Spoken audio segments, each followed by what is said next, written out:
sa aklat po ng unang Juan, chapter 1, verses 8 and 9. Ayan. Madalas napapakinggan po natin ito pong mga verses na ito.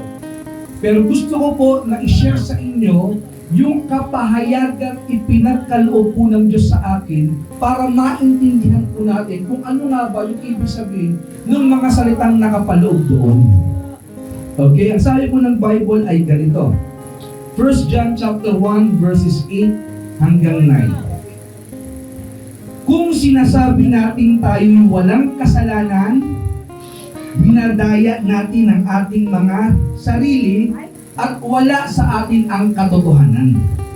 Subalit, kung ipinapahayag natin sa Diyos ang ating mga kasalanan, maaasahan natin patatawarin tayo ng Diyos sa mga ito at lilinisin tayo sa lahat ng ating kasalanan sapagkat siya'y tapat at matuwid.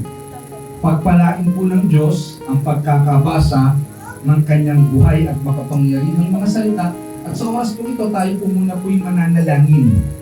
Okay? Para po mabigyan po ng basbas ng Diyos itong salitang ating pong binasa. Okay, ngayon pong umaga. Makapangyarihang Diyos na nasa kalangitan, sa oras pong ito, nagpapasalamat kami sa pagkakabasa ng iyong buhay at makapangyarihang mga salita na gamitin at kasangkapalan mo sa ikalalago ng aming mga espiritu at maging daan upang tumibay ang aming pananampalataya at kami po'y magkaroon pa ng kalakasang magpatuloy sa paglilingkod sa iyo. Sa pamamagitan nito, mabuksan po ninyo ang aming mga isipan, ang aming mga puso upang higit naming maunawaan at malaman ang iyong kalooban. Salamat po, purihin ka lahat ng aming samot dalangin sa makapangyarihang pangalan ng iyong anak na si Jesus at sa pagpisa din naman ng iyong banal na Espiritu. In Jesus' mighty name we pray. Amen. Palakpakan po natin ulit ang ating Panginoon. Ang pamagat ng ating pong pag-aaralan ngayon pong umaga ay meron pong tema at pamagat na I confess. Okay, sa Tagalog, umaamin ako. Naghahayag ako ng aking mga nagawang pagkakasala at nagawang pagkakamali. Yun po ang ibig sabihin nun. Okay? So, doon po sa ating pong binasa, sabi doon, kung meron daw pong tao na nagsasabi na siya ay hindi nagkakasala, siya daw po ay nagsisinungaling. At wala sa kanya ang katotohanan. Ngunit, kung atin namang ipahahayag, ang Diyos naman daw po ay mabuti. Siya po'y tapat at handang magpatawad sa ating mga kasalanan. Kung tayo ay maghahayag. Hello. Alam niyo ba mga kapatid, ang pinaka mahirap gawin ng isang tao, lalo-lalo na po ng mga Kristiyano, yung tayo po ay matutong umamin ng ating mga mali. Amen? Pinakamahirap pong bagay ay yung pag-amin ng ating mga kasalanan. For example, kung meron po tayong mga anak, at yung mga anak natin nakabasag ng pigulin o ng pinggan, at nagtanong tayo, sino nakabasag nito? Amen? Wala pong aako at walang aamin. Alam niyo po kung bakit? Kasi marami sa atin ayaw mapagalitan. Ayaw mapahiya. Ayaw na maitama ang mali. Pero yung ating pag-ayaw ay daan para lalo pong tumigas yung ating mga puso't kalooban to the point na gagawin na naman natin muli.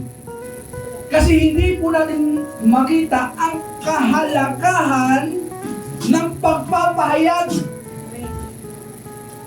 Ang kahalagahan ng pag-amin. Gaya po ngayon, katakot-takot po na mga ebidensya ang nagpapakita at nagpapatunay na meron pong korupsyon sa flood control. Alam niyo ba yung balitan yun? Meron bang nakulong? Wala pa. Meron bang umamin? Wala. Bakit? Kasi nga, ayaw po nila na sila po ay mapahiya, mapagalitan, matama, kasi alam nila, mali ang ginagawa nila. Which is, yun nga yung mali. The more na ayaw mong umamin, the more na hindi maitatama at maitutuwid ang buhay mo, kaya po sa mga susunod na panahon, gagawin mo ulit. Hello? At marami pong mga ganyang mga Kristiyano ngayon. Kadalasan hindi mo na nga ma-distinguish kung sino yung mga born again Christian o hindi. Hello? Minsan may mga born again Christian, yung mga post sa Facebook, hindi na mga salita ng Diyos. Ang mga nakapost sa Facebook ay yung mga bagay na kanilang hinanakit, yung mga bagay na nakakatawa, na hindi naman po nakapagbibigay ng tulong sa kanila pong mga buhay at pananampalataya. Yung mga kalokohan, kadalasan ang nakikita ko po pagdating sa kalokohan, ang daming nagla-like, ang daming nag-heart, ang daming tumatawa. Amen? Kasi doon sila magagaling sa kalokohan. Pero pag sa salita ng Diyos, wala. Pero tatanungin mo, born again yun. Alam niyo po, ang pagiging born again ay hindi po yung tayo po ay tumatalo lang tuwing araw ng linggo. Hello. Ang pagiging born again ay hindi lang na ikaw ay nabautismohan ng isang beses. Ang pagiging born again ay buhay. May nakakakita man sa iyo o wala. At kadalasan pag nakita mo yung kapatid o nagkasala ka, ano ginagawa mo? Instead na umamin, ano pong ginagawa ng marami? Nangangatwiran. Gina-justify, pinagtatanggol ang mali. At madalas, isinisisi sa iba. Amen. Kagaya po ng nangyari kila Adan at Eva. Okay? Nung magkasala sila Adan at Eva, alam niyo po, napakadali lang naman magsalita na, Lord, sorry. Lord, patawad. Ako'y naniniwala na kung sakasakaling nagsalita sila Adan at Eva, hindi na sana darating pa sa point na susumpain yung lupa. Hindi na sana darating sa point na tayo po ay mamamatay dahil kaya tayong patawarin ng Diyos. Mabait ang Diyos. Kaso nga lang, instead na sila po ay umako ng kanilang mali, umamin ng kanilang mga pagkakasala at umako ng responsibility, ano pong ginawa? Kanya-kanyang katwiran, kanya-kanyang dahilan. Nung tinanong ng Diyos, Adan, bakit mo kinain yung pinagbabawal na bunga? Alam niyo po ang sagot ni Adan? Bagamat indirect, gusto niyang sisihin ng Diyos. Anong sabi niya? Alam mo Lord, yung binigay mong babae, yung Eva, siya po yung nagtulak at nagpakain sa akin ng pinagbabawal na bunga ng punong kahoy. Eh ang problema kasi sa'yo Lord, binigyan mo pa ako ng Eva, ang saya-saya akong mag-isa eh. Hello? Diba? Parang ganun eh. Kung hindi mo ko binigyan ng Eva, wala sana ng kasalanan. Hello? Eh, binigay mo sa akin ang ganda-ganda, ang sexy-sexy. Paano ko matatanggihan yan, Lord? Hello? Tapos love na love ko pa. Eh, kaya kinain ko na rin. Amen? Nung tinanong yung babae, o ikaw pala yung may kasalanan, bakit mo pinakain yung asawa mo? Hindi ba't sinabi ko kakainin? Ano sabi ko ni Eva? Eh, yung ahas eh. Sinisi na naman ng Lord. Yung ahas. Kung wala yung ahas, eh, ikaw naman kasi Lord eh. Ang dami pwedeng pagtirahan, bakit mo pagdila dito sa may paraiso? Di ba? Makikita po ninyo, yung sisi ng mag-asawa, bagamat hindi nila ma-direct na masabi sa Diyos, pero para sa Diyos pa rin. Yung sisi na yun. Minsan ganito po ang marami. Hello? Gagawa-gawa ng mali, minsan ang sinisisi pa nga yung mga leader. Si pastor, paawa effect, gagawa ng kasalanan, magkikwento ng ibang kwento para yung simpati at yung kampi ng iba sa kanya. Tapos yung isa naman, nakinig rin. Ganun? Kawawa ka naman. Walang gustong umamin. Walang gustong umako. Why? Kasi ayaw nga nila.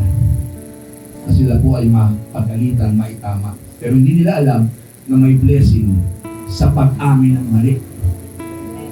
May pagpapala. At yun po yung ating pag-aaralan sa oras na ito. Ano ba yung mga pagpapala? Pag umamin ka. Kasi kadalasan ang nakikita natin, yung consequence eh. Baka part yun, kasama yun sa pagpapala. Kasama sa pagpapala, mga kapatid, yung pagpapalo. Sabi po ng Kawikaan 22:6, train a child the way he should go. Because when he grow old, he will not depart from it. Pati po yung pagpapalo, pwedeng training yan. Amen? Dahil marami pong mga bata, hindi napapalo ang tinas ng ulo ngayon. Salamat po sa mga magulang natin noon na tayo po'y pinigulat, lumaki tayong mabuting tao ngayon. Bakit? Kasi yung pagpapalo ay pagpapala rin. Pero kadalasan, ayaw po ng maraming mapalo. Ayaw ng maraming mapagalitan. Kahit mali. Kasi gusto nila, sa isip nila, tama yung kanilang mga ginagawa. At ito po yung nangyari. Kilala natin. Okay? Instead na sila po ay mapatawad ng Diyos, instead na sila po ay mapagpala, naitaboy po sila. Amen? Naisumpa ang lupa, naisumpa ang lahat, pati po yung immortality na wala. Why? Kasi marami, amen, ayaw umako ng mali. Meron pong 4 na kahalagahan at pagpapala sa pag-aako ng ating mga kasalanan na hindi po madalas makita ng marami. Yung iba, di po ba? Yung iba, nandiyan na si pastor, iiwas na yun. Pag-auras na ng preaching, tatakbo na yun. Amen, iiwas na. Kasi ayaw niya na siya ay mapagalitan, ayaw niya na maparigan siya, hindi niya alam, yun ang kalooban ng Diyos para maituwid at maitama yung mali niyang mga gawa.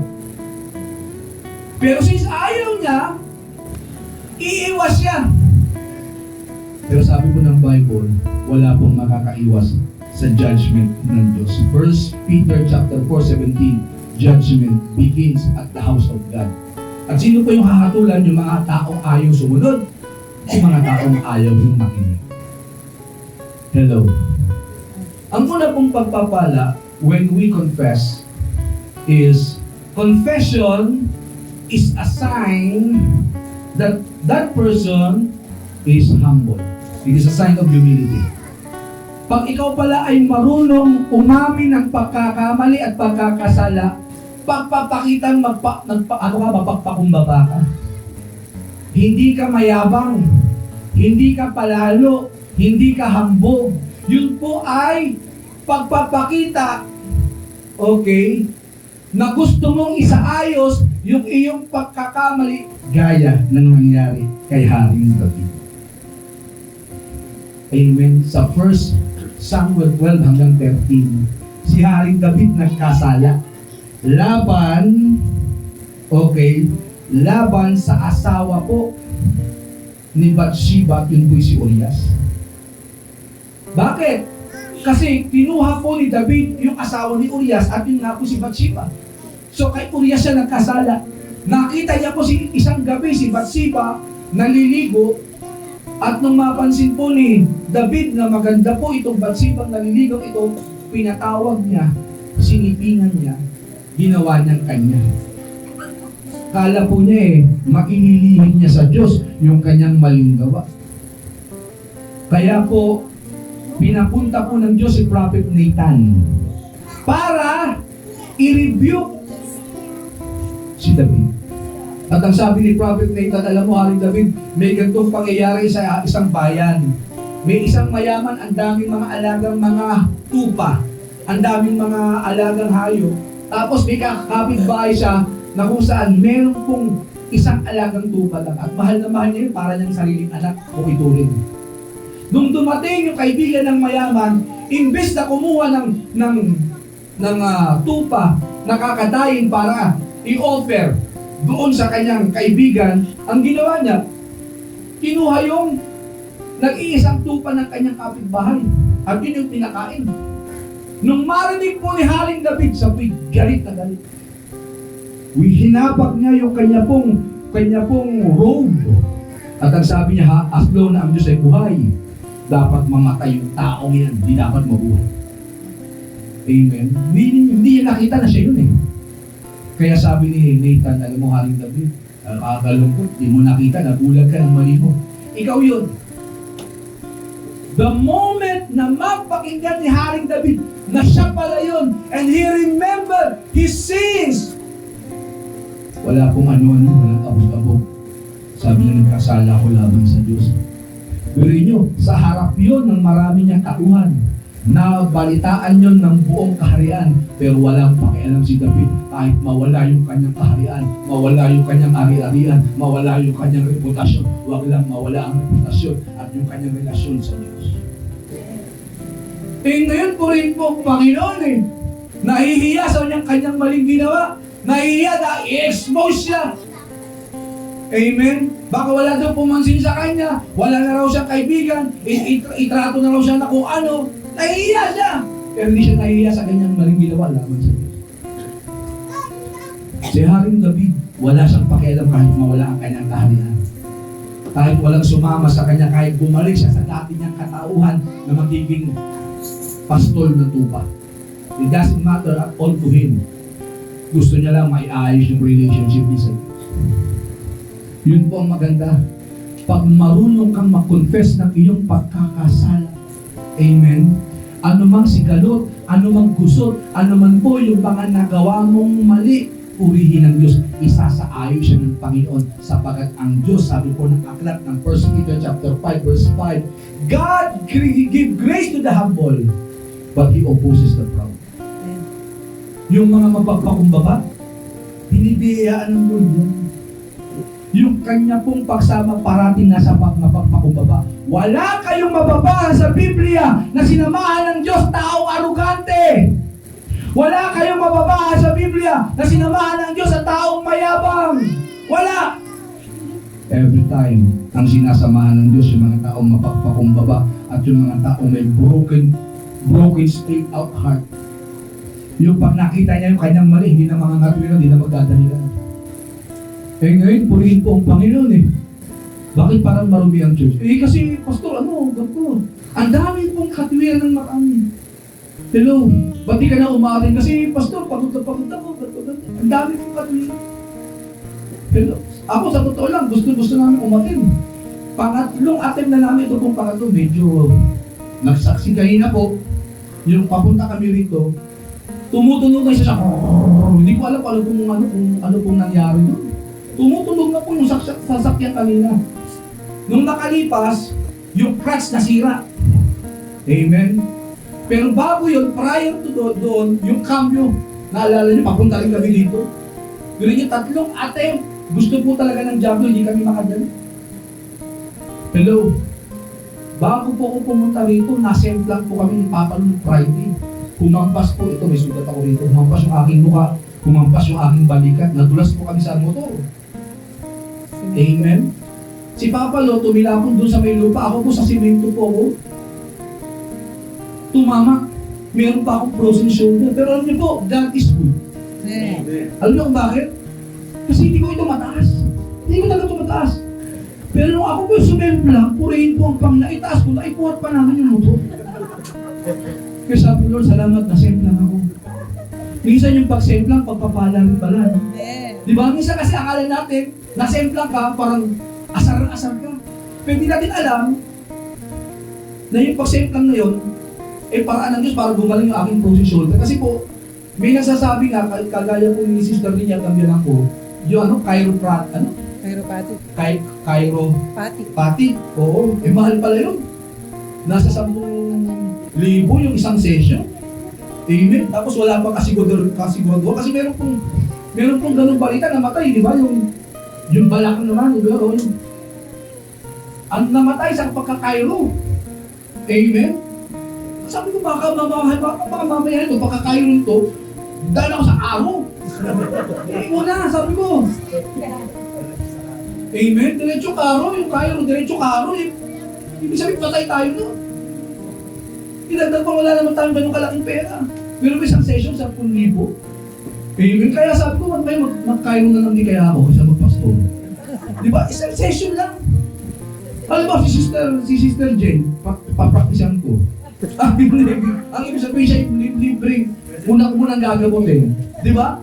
Paano lang maano natin? Tama ba sis? Kayo? Tapos, masusunod, sisingilin ko kalahati lang sis. Di ba? Ano pong ibig sabihin? Mga kapatid, may mga bagay na akala natin mukhang malas, mukhang mali, pero yun pala'y kalooban ng Diyos para maiayos tayo. Kadalasan yung pinakaayaw natin, sino po rin yung ayaw ng dentista? Di ba? Lahat tayo. Mga Diyos, nagtiis na nga lang na halos maubos na po yung lahat ng ito. Dahil takot na takot sa dentista eh. Tama ba? Totoo yan. Amen? Pero, yan naiintindihan na yun po yung mayroon pong kakayanan na gamutin yung ating pong mga ngipin, lalo po nananakit. Hello? Amen? Sa totoo lang, kung hindi na po ito natakot si Brother Joshua, model ng close-up yan. Oo! Mga kapatid, natakot lang talaga sa dentista kung bakit ganon. Pero, yun po yung mabuti para sa kanya. Amen. Minsan yung iniiwasan natin, yun po pala yung makakabuti sa atin. Hello? Confession of sin is a sign of humility. Tanda ng pagpapakumbaba, yung paghahayag ng ating mga mali, yung paghahayag ng ating mga kasalanan, tanda yun ng pagpapakumbaba. Bakit? Kasi wala pong taong maglalakas ng loob na magsabi, ako nagkamali ako. Yung mga may taong mayroong pusong mapagpakumbaba lang ang may kakayanang umamin ng kanyang mali. Di ba? Yung mga magnanakaw nga, purihin po ang Panginoon, kahit hindi ako na nagnakaw. Nagnakaw ka, no? Hindi nawa ka lang eh. Di ba? Ganon? Tama? Pero yung mga tao na mayroong pong kakayanan at lakas ng loob na umamin at umako ng kanyang pagkakasala, yan po yung mga taong mapagpakumbaba. At pag mapagpakumbaba ka, sasamahan ka ng Diyos. Wala pong pakialam ang Lord kung hindi ka magaling, hindi ka matalino. Pag mapagpakumbaba ka, sasamahan ka. Amen. Doon na po ako kahit hindi ako magaling, kahit hindi ako matalino, kahit hindi po ako popular, kahit hindi ako mayaman. At kung nakasama ko ang Diyos, magagawa ko lahat ng mga. Kaysa naman, magaling ka nga, matalino ka nga, pogi ka nga, lahat ng bagay na nasa sa'yo, wala naman yung pagsama ng Diyos. Baliwala! Hello? Amen? Ano ba? Display lang? Hindi pa kailangan ng Diyos ng display. Ang gusto niya, magamit tayong lahat sa kanyang kaharian. Hello? Sabi po ng aklat ng Awit 51, 1-7. Ito po ang sabi ng Bible. Awit o Psalm 51, 1-7. Pakinggan ninyo. Ako'y kaawaan, o mahal kong Diyos, sang-ayon sa iyong kagandahang loob. Mga kasalanan ko'y iyong pawiin, ayon din sa iyong pag-ibig sa akin. Linisin mo sana ang aking karumihan at patawarin mo ang aking kasalanan. Mga pagkakasala ko'y kinikilala, di ko malilimutan, laging alaala. Sa iyo lang ako nagkasalang tunay. Ang ginawa ko'y di mo kinalugdan. Kaya may katwiran ka na ako'y hatulan, marapat na ako'y iyong parusahan. Ako'y masama, buhat ng isilang, makasalanan, nang ako'y iluwal. Nais mo sa akin isang pusong tapat, puspusin mo ako ng dulong mong wagas. Ako'y linisin, sala ako'y bugasan, at ako'y puputi ng lubusan. Ito po yung panalangin ni David sa pinagkasala kay Bathsheba. Amen. Sa wikang Ingles, ang ganda niya. Create in me a clean heart, O God, and renew a right spirit within me. At ang sabi niya, cast me not away, huwag mo kong itataboy. Okay, mawala yung kayamanan, okay, mawala yung kaharian, basta huwag mo lang akong itataboy. Meron pa siyang sinabi, okay, sa Psalm 81, na kung saan, Lord, kahit nandun na ako sa pintuan ng iyong templo, okay na ako, ayaw mo akong papasukin. Doon lang ako sa may templo. Nakikinig ako. Amen. Ng mga pangaral mo. As long na wag mo akong itataboy, okay na ako kahit nasa labas. Ngayon, purihin po ang Panginoon. Hindi na po ganun. Di baling mawala ang Diyos. Amen. Di baling mawala ang Diyos, wag lang po yung kanilang reputasyon. Di baling mawala ang Diyos, wag lang yung kalabong mga negosyo, yung kalabong trabaho. At yun po yung nakakalungkot kasi maraming tao hindi marunong tumako ng pagkakasala. Pangalawa, hiding our sins will hinder the blessing of God. Pag ikaw pala nagtatago ng mali, nagtatago ng kasalanan, hindi ka marunong umamin ng iyong maling nagawa, wala pong pagpapala. Sabi po ng Proverbs chapter 28 verse 13, ito po ang sabi ng Biblia. Proverbs o Kawikaan 28:13, mga kapatid, ito po ang sabi ng Biblia, pakinggan po ninyo. Ang nagkukubli ng kanyang sala ay hindi mapapabuti. Ngunit kahahabagan ng Diyos ang nagbabalik loob at nagsisisi. Sabi po ng wikang Ingles, He who covers his sins will not prosper. Hindi mapagpapala, hindi mabibless, bagkos magiging pangdaan ng sumpa. Tingnan niyo po yung nangyari kay Akan. Kilala niyo si Akan? Amen. Sa Joshua chapter 6 hanggang 7 na kung saan amen, si Akan po ay nagnakaw ng garments na sinabi ng Lord na huwag kukunin, dapat lahat susunugin, lahat papatayin sa Jericho. Ninakaw niya yun. Amen. Ngayon, nung pagkatapos niya pong nakawin yung garments, pinadala po ni Joshua sa bayan ng Ai yung kanya pong mga tauhan. Ang liit ng bayan ng Ai. Ang nangyari, natalo pong lahat, nagapi. Kaya po nagtanong si Joshua, bakit gano'n? Bakit nagapi? Kung bakit pala nagapi? Kasi meron pong isang tao na nagkukumpli ng mali. Hello? Alam niyo po ba yung pagkukumpli ng mali? Yan po ay magiging malaking epekto sa church. Baka dito meron nanonood ng porn. Amen? Maaring, sa tingin mo, ikaw lang na-apekto, pati yung church, kaya pati yung worship parang flat, parang tuyo. And you will notice that. Why? Malamang, meron dito. Maaring di nag-pray. O maaring, imbis na mag-pray, nakipag-chismisan. Hello? May kausap po ba ako rito? Amen? Yung pagdalo mo sa gawain, mga kapatid, ay magkakaroon po ng epekto yan pag ikaw mismo hindi handa dun mismo sa oras at araw ng gawain niya. Totoo yun. Tingnan niyo pa si Akan. Naka-ready po. Ready for battle yung Israel pero talo. Bakit? Meron pong taong may gumagawa ng mali. May mga taong gumagawa ng masama. May mga taong gumagawa ng kasalanan. Instead na magbago, instead na magsisi, pinagtatanggol pa yung mali. Hello? Diba? Kung ba't ka namubig? 20 lang naman. Diba? Imbis na, sorry po, di ko na uulitin. Nakatuwiran pa. Amen? Hello?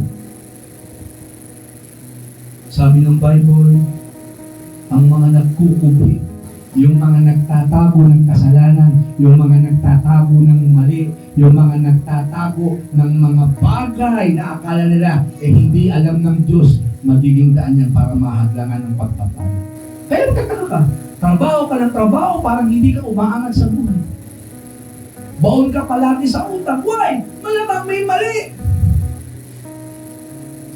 Bakit? Kasi imposible na pagpapalain ng Diyos ang isang taong may kasalanan. That is impossible and that is ridiculous as well. Hello? Tingnan niyo po si Joseph. Kilala si Joseph? Joseph the Dreamer? Lahat po ng kanyang mahawakan na bibless. Nung siya po'y nakakulong, yung buong kulungan na bless. Pati yung mga nakakulong doon. Amen. Ang tatanong kay Joseph, ano ba interpretasyon ng aking panaginip? Di ba? Nung nandun siya kay Potiphar, Yung lahat po ng pamamayari ng Potiphar, na-bless.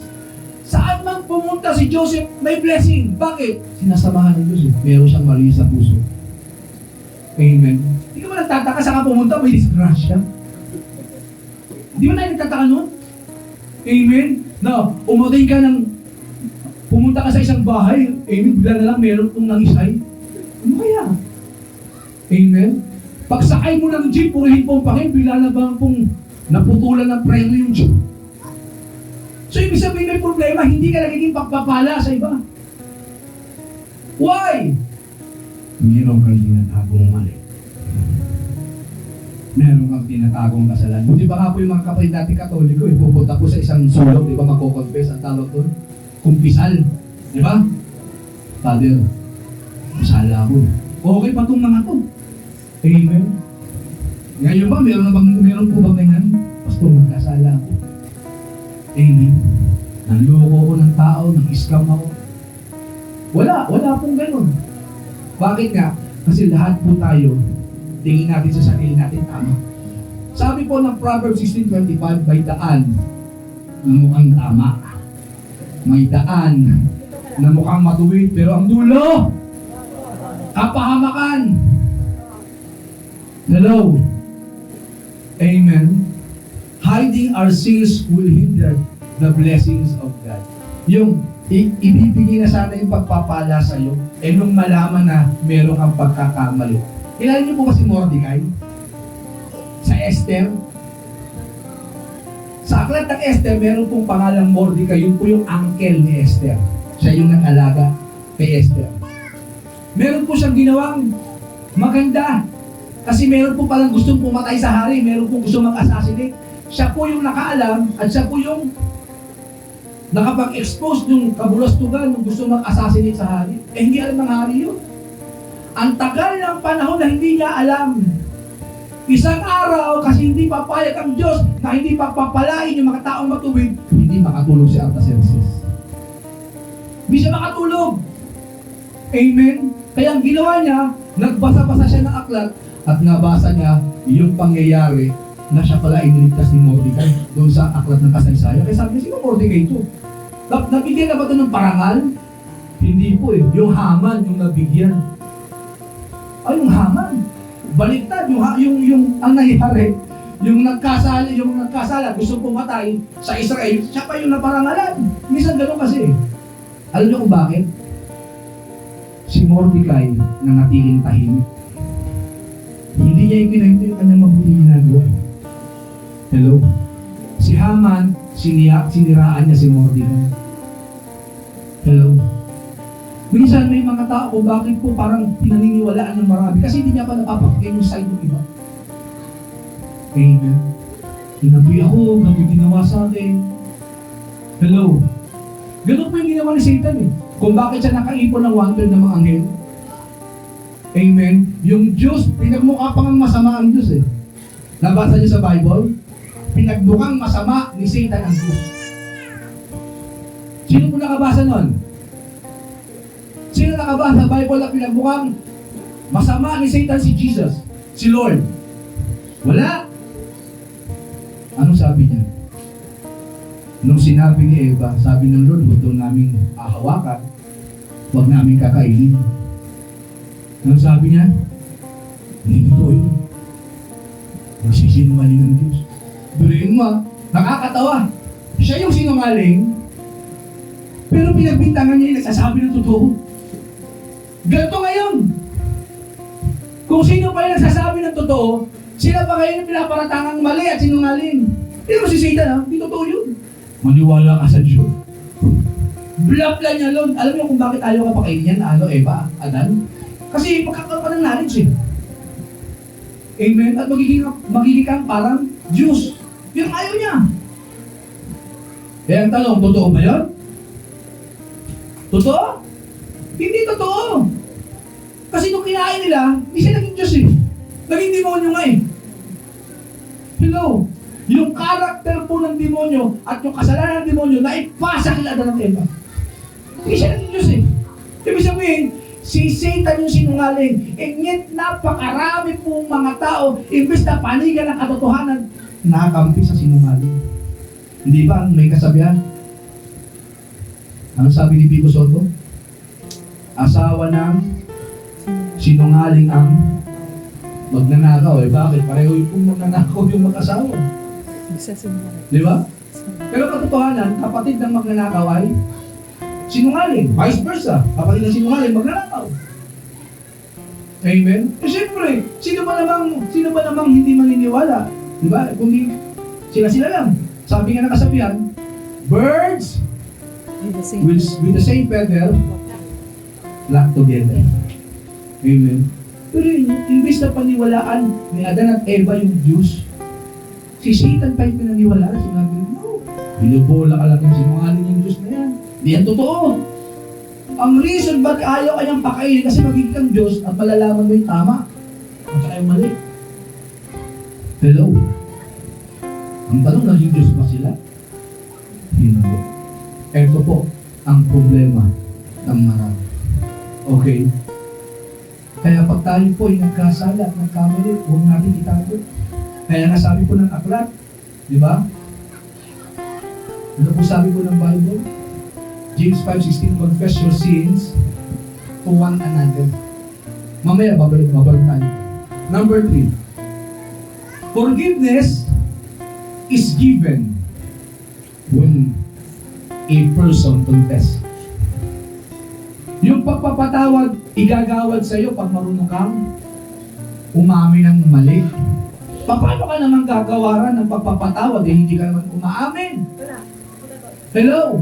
Sabi po ng aklat ng mga awit, Psalm 32, verses 5 to 7. Ito po ang sabi. Mga awit 32, mga kapatid, 5 to 7. Ito po ang sabi ng Biblia. Kaya't ang kasalanan ko'y aking inamin. Mga pagkakamali ko'y hindi na inililihim.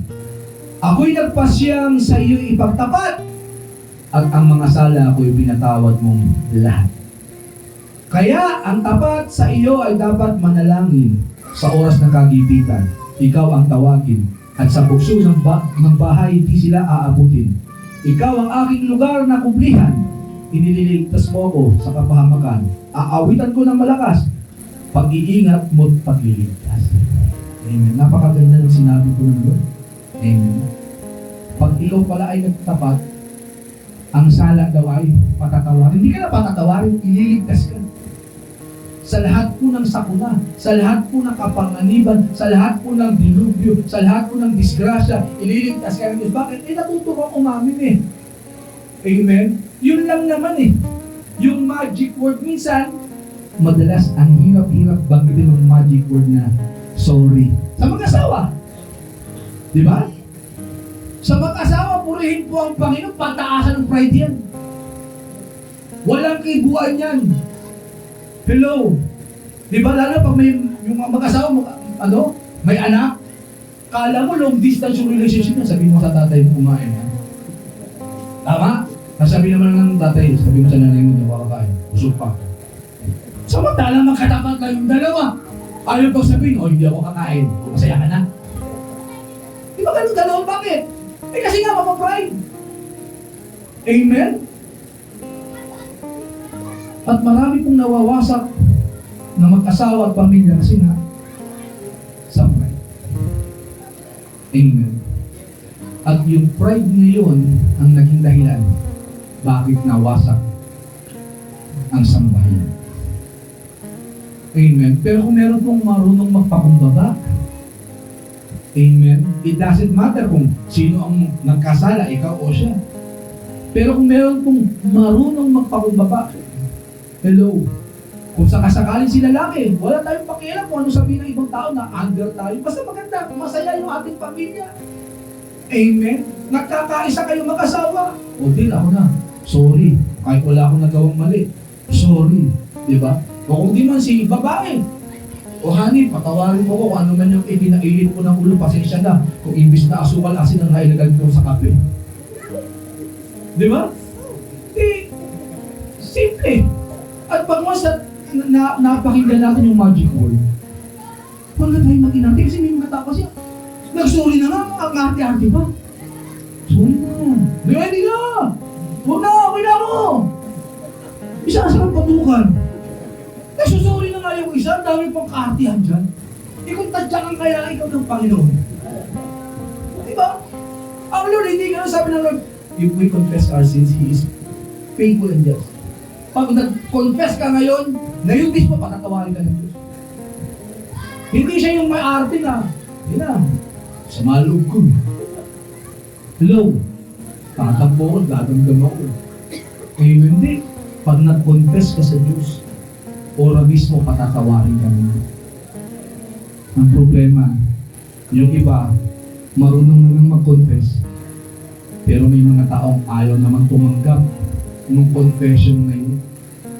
Diba? Sorry na, patawad na, baki na tayo. Amen. Huwag natin hayaang lubog yung araw na may galit pa tayo sa isa't isa. Yung isa gusto ko na, World War V eh. Amen. Hindi! Maglalaban ko itong sama ng loob ko eh. Pero mo, sabi ko, aso ka lang inilagay mo eh. Asin? You know? Yun lang. Amen. Simpleng bagay na uwi po. Yung iba sasakitan. Amen. Why? Kasi hindi po marunong tumanggap ng pagpapatawad. At hindi rin po marunong humingi ng tawad. Forgiveness is given when we confess. Pag nag-confess ka ng mali, patatawarin. Amen. Yun po yung kagandahan doon. Pag tayo po ay naghahayag ng ating mga pagkakamali, God is willing and able to forgive us, and He is also able to help us. Willing siyang tulungan tayo. Paano tayo tutulungan? Amen. Hindi tayo marunong umamin ng ating pagkakasala at pagkakamali. At madalas ang naririnig po sa mga tao, puro dahilan, puro katwiran. Amen. Na the more na nagsasalita ka ng katwiran, the more na dinadagdagan mo ang iyong pagkakasala at pagkakamali. Di ba may kasabihan? The more we talk, the more we commit mistakes. The less we talk, the less we commit mistake. No talk, no mistake. Ganun lang. Kaya sabi ng Lord, di ba sa Matthew chapter 5, oo kung oo. Hindi kung hindi. Ganun lang kasimple. Hindi naman ako sister niya, mahal mo ba ako? Oo. Hindi ganun. Di ba?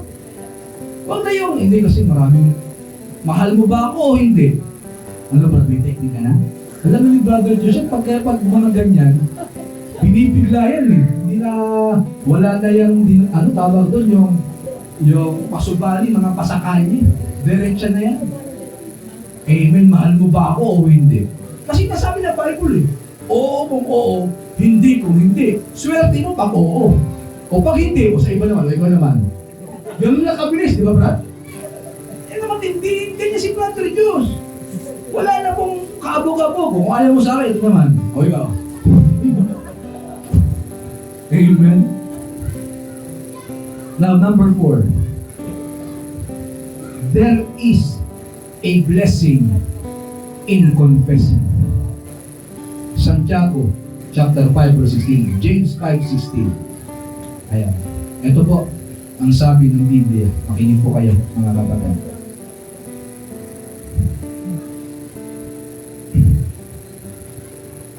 Kaya nga, ipagtapat ninyo sa inyong mga kapatid, ang inyong mga kasalanan, at ipanalangin ninyo ang isa't isa upang kayo'y gumaling. Malaki ang nagagawa ng panalangin ng taong matuwid. Yeah. Ipahayag daw natin yung pagkakasala sa isa't isa. Okay? At nang sa ganon, tayo po ay gumaling. Magkakaroon ng visa yung prayer pag meron pong confession. Hello. Amen. Kaya nga, di ba, bago tayo mag-pray, Lord, patawarin mo kami sa aming mga kasalanan. Kasi hindi niya bibigyan ng tugon yung panalangin kung hindi ka pa napapatawad. Kaya dinugtong dyan, ang panalangin ng matuwid ay makapangyarihan. Magkakaroon ka lang ng kapangyarihan, magiging pagpapala ka sa iba once you learn how to confess. Hello? And of course, pag magpo-confess ka ng iyong mali, doon sa mga taong talagang alam mong pagkakatiwalaan. Yung mga taong alam mong hindi ka nila tatakayduin, hindi ka nila pagtataksilan, at kahit anong mangyari, hindi nila sasabihin yung mga naikwento sa'yo. At yun nga po yung tinatawag natin integrity. Kasi kadalasan ngayon, ang hirap magtiwala talaga. Hello? Napakahirap magtiwala ngayon. Ang dami po ngayon, purihin po ang Panginoon, masyadong madadaldal. Yung tinatawag na kiss and tell, yung kasasabi pa lang maya-maya, binalika na sa buong mundo. Huwag mo sasabihin, oo, hindi ko sasabihin. Pero sinabi. Kaya mahirap sabihan yung mga taong nagsasalita at nagsasabi, hindi ko sasabihin. Kasi lalo niya yung sasabihin. Hello? So pumili tayo ng mga tao na pagpapahayagan natin ng ating pong mga pagkakasal. Amen. And of course, mas maganda dyan yung talagang spirited, yung mga pastor, yan tulad ng pangyayari. Amen. Alam niyo po, dami na pong nag-confess sa akin. Alam ko, nalaman ko ba ninyo? Hindi ko kasi sinabi ng brother Diyos na.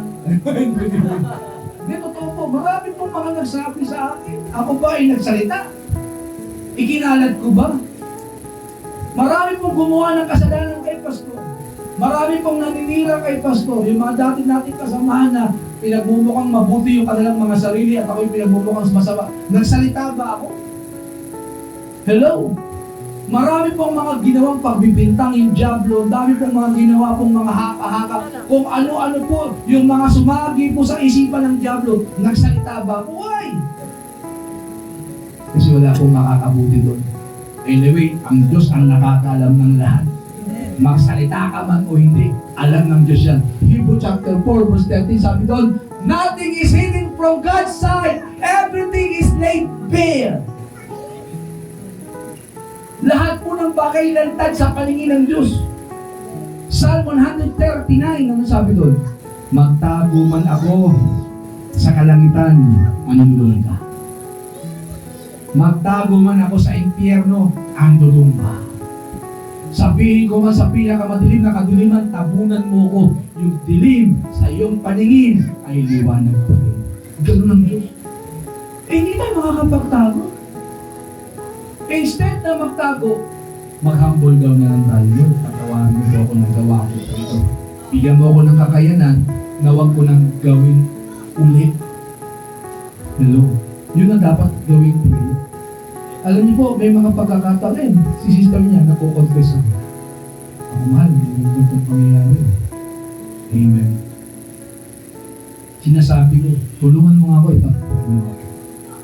At yun po yung maganda sa confession. Bakit? Kasi may pagpapala po yun. Yung kapangyarihan ng Diyos, yung kagalingan ng Diyos, yung pagpapala ng Diyos, dadaloy sa buhay ng taong umako ng kanyang pagkakamali. Nung sinabi ni David kay Nathan, nagkasala ko laban sa Diyos. Anong sabi ni Nathan? Pinatawad ka na ng Diyos. Hello? Mariretrieve mo pa rin yung kaharian mo. Kaso nga lang, dahil sa may mga consequences, yun po yung maganda. Amen. Minsan, hinahayaan ng Lord yung mga consequences na yan na mangyari sa buhay natin para tayo matuto. Kasi hindi yan matututo. Hello? Hindi matututo ang isang tao malibang meron pong parusa. Eh yung hindi nga napaparusahan, di ba? Malayang gumagawa ng mali. Amen? So kinakailangan meron pong parusa, may consequence para na sa ganun malaman mo, ito pala yung naging bunga ng iyong maling hakbang. Alam niyo po mga kapatid, kasi nagsisimula na po ako tinuturuan ako ni sister ninyang mag-keto. Alam niyo yung keto? Oo, yung keto diet na yung mga karne. Alam niyo po doon, ang pinakamura kasi na amin doon is yung bulaklak ng baboy. Yung chicharong bulaklak. Di kain ako ng kain.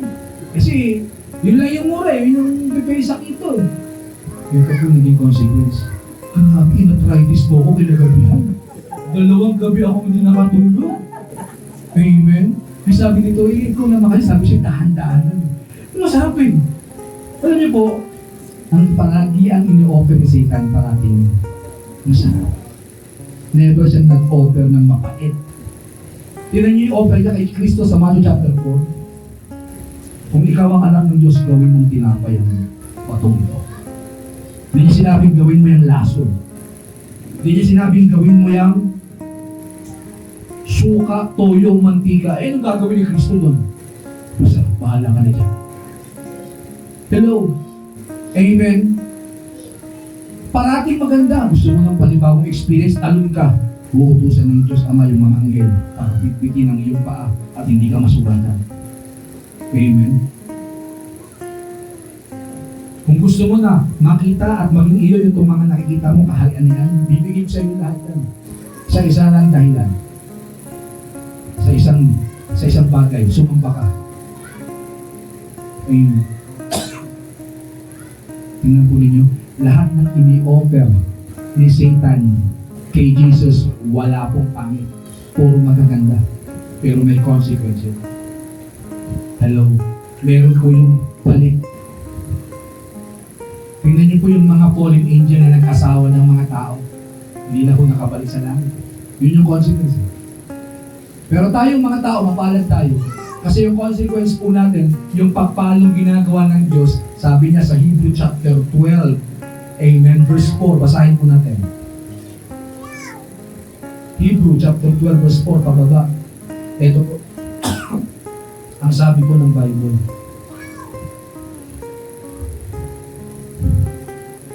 Hindi pa umahantong sa pag-aalay ng dugo ang pakikipaglaban ninyo sa kasalanan. Meron na po ba rito? Dumating yung point na nag-i-struggle siya sa kanyang mali at kasalanan to the point na siya po'y namatay? Wala pa siguro. Nalimutan na ba ninyo ang panawagan ng Diyos sa inyo bilang mga anak niya? Mga salitang nagpapalakas ng loob. Yung pagpapalo pala ng Diyos, nagpapalakas ng loob. Ano sabi nito? Anak ko, huwag mong baliwalain ang pagtutuwid ng Panginoon at huwag mong mamasamain kapag ikaw ay dinidisiplina niya. Sapagkat dinidisiplina ng Panginoon ang mga minamahal niya at pinapalo ang itinuturing niyang anak. Tiisin ninyo ang lahat ng hirap bilang pagtutuwid ng isang ama dahil ito'y napapakitang kayo'y tinanggap ng Diyos bilang tunay niyang mga anak. Sinong anak ang hindi dinidisiplina ng kanyang anak? May pagpalo. Pag pinapalo ka pala ng Diyos, ibig sabihin, anak ka ng Diyos. Amen? Sister Jen, di ba yung anak mo, Sister Jen, yung maliliit pa, pinapalo mo? Amen? Tama yun. Biblical po yung sis, huwag po kayong mahiya. Pinapalo nyo, di ba? Ano po pinapapalo nyo? Bakal? Hindi naman. Kamay na. Tubo. Amen. Hindi po masarap ang mapalo. Tatay ko po, grabe. Pastor Elmer, hindi pa yan sa Diyos. Hindi pa yan pastor. Grabe po yan. Grabe po manggulpit. Amen. Kaya ang laki ng katawan ng tatay ko nun. Nung ako po ay kabataan pa, sabi ko nga, ano kaya, lasunin ko itong tatay ko nang katapos ng kakipag-iilang. Totoo po yun. Pero salamat sa Diyos dahil nung ginawa ko ng tatay ko, ang naging daan para maging mabuting tao. Kaya ngayon po ito, pag hindi na pinapalo yung mga anak, tingnan niyo po, mga barumbado. Di ba?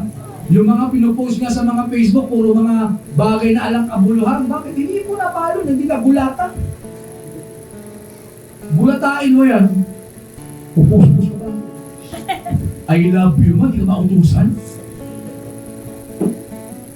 Pupus-pus ka pa ng Merry Christmas, ma? Mahal kita. Tapos nung mautusan ka mahugas, dabog ka ng dabog. Di ba? If we confess our sins, okay, sabi po dito, there is a blessing in confessing. Pag natuto tayo na mag-confess ng pagkakamali, at the more na mahilig kang mag-confess, the more na palambot yung puso. Amen.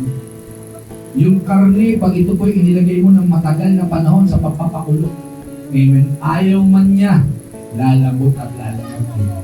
Ganun din po. The more na ikaw ay babad sa presence ng Lord, the more na ikaw ay parating nagko-confess ng mali, amen, the more na ikaw ay sanay na maihayag ang iyong pagkakasala, the more na mas malambot ang puso mo, at the more na gagamitin ka ng Diyos. Pero, kasi yung pagsama niya doon sa mga tao, may malinis at may malambot na puso. Kung bakit magpahanggang ngayon, Kristiyano ka lang, tagal-tagal mo ng Kristiyano, hindi ka magamit ng Diyos may dilit. Merong pangit sa iyo na dapat tanggalin. Hello. Sabi po ng Bible, mga kapatid, dito ako magtatapos. Sa aklat ng John 15 verse 1, pababa. Ito po ang sabi po ng Biblia. Makinig po kayo mga kapatid. Ako ang tunay na puno ng ubas, at ang aking Ama ang tagapag-alaga. Inaalis niya ang bawat sangang hindi nagbubunga, at kanya namang pinuputulan at nililis ang bawat sangang nagbubunga upang magbunga pa ng lalo sa gana. Sa wikang Ingles, the Lord God prunes those who bear fruit. Yung mga lalo namumunga, pinuputulan, alam niyo po yung pruning, pinagtatatabas. Tinatabas po yung ibang mga sanga para lalo lumago at mamunga. Amen. At kung ikaw po yung puno na pinuprune, masakit yun. Pero maganda yun para sa'yo. Para lumago ka, para mamunga ka. The more na ayaw mo ng pruning, the more na ayaw mo ng pagpapalo, the more na mas lalong tatagal ang proseso para magamit ka ng Diyos. Hello.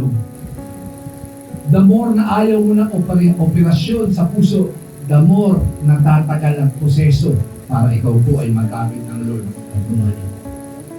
Pero the more na gusto mong ipaayos parati yung puso mo, the more na gusto mong ipapruning yung iyong mga sanga, lalo kang kakasangkabayan ng Diyos at lalo kang mamumunga at magiging pagpapala sa iyo. Yun po ang pagpapala, amen, ng confession. This is my conclusion. We need to confess our sins and learn how to humble down ourselves before God in order for us to obtain God's mercy, grace, and blessing. Kailangan natin matutunan. Amen. Yung mga gustong matuto, willing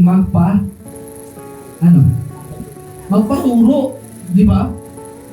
Kasi, syempre, papasok ka sa isang kumpanya, buti sana kung lahat ng bagay alam mo. Napagpasok mo, okay, ako ng banner ito. Hindi kailangan mo turuan. Brad, mali, hindi yan. Ito, tuturuan kita ng tama. Amen. Yan yung gagawin mo. So pag the more na ikaw po yung nagpapaturo doon sa may mga alam na, mas lalo kang magkakaroon ng knowledge. Ito pala.